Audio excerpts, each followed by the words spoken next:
மரியாவுக்கு சுமார் 15 வயது தான் இருக்கும். ஒரு இளம்பெண். ஒரு துணியை நெய்தபடியே, அதாவது மரியாவுக்கு நெசவு வேலை தெரியும், ஒரு நெசவாளர். ஒரு துணியை நெய்தபடியே ஒரு திருப்பாடலை மெதுவாக பாடத் தொடங்கினார். அதன்பின் அது ஜெபமாக மாறியது. அந்த ஜெபம் எப்படி இருந்ததுன்னா, அவர் எப்படி ஜெபிச்சார் அப்படி சொல்றீங்க கவனிங்க.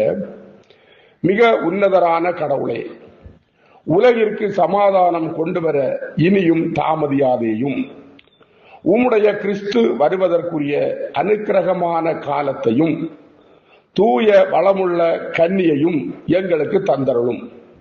தந்தையே, பரிசுத்த பிதாவே, இதற்காக உமது அடியாளாகிய என் வாழ்வை அர்ப்பணிக்க அருள் புரியும்.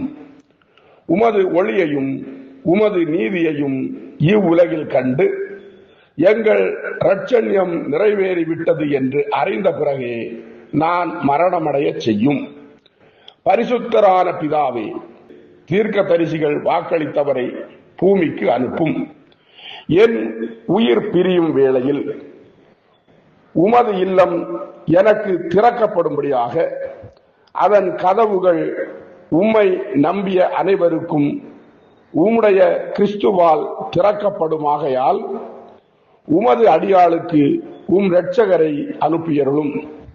வாரும் ஆண்டவரின் ஆவியானவரே வாரும். உம்மை எதிர்பார்த்திருக்கிற உம் விசுவாசிகளிடம் எழுந்து வாரும். ஓ சமாதானத்தின் இளவரசே வருவீராக என்று ஜெபித்து அப்படியே தன்னை மறந்தவர்களாய் அமர்ந்திருக்கும் போது கதவின் திரை வேகமாய் அசைந்தது. அதாவது கதவு பிராம ஒரு துணி போட்டிருந்தாங்க, திரை மாதிரி. அந்த திரை வேகமாக அசைந்தது. அப்பொழுது முத்து போன்ற வெண் ஒளியுடன் சுத்த வெள்ளியின் பிரகாசம் கலந்தது போன்ற ஒரு வெளிச்சம் அவ்வரையில் பிரகாசித்தது.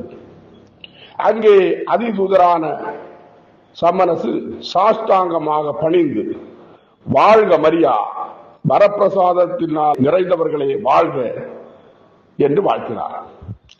மரியா திடுக்கிட்டு தலையை தாழ்த்தினார்.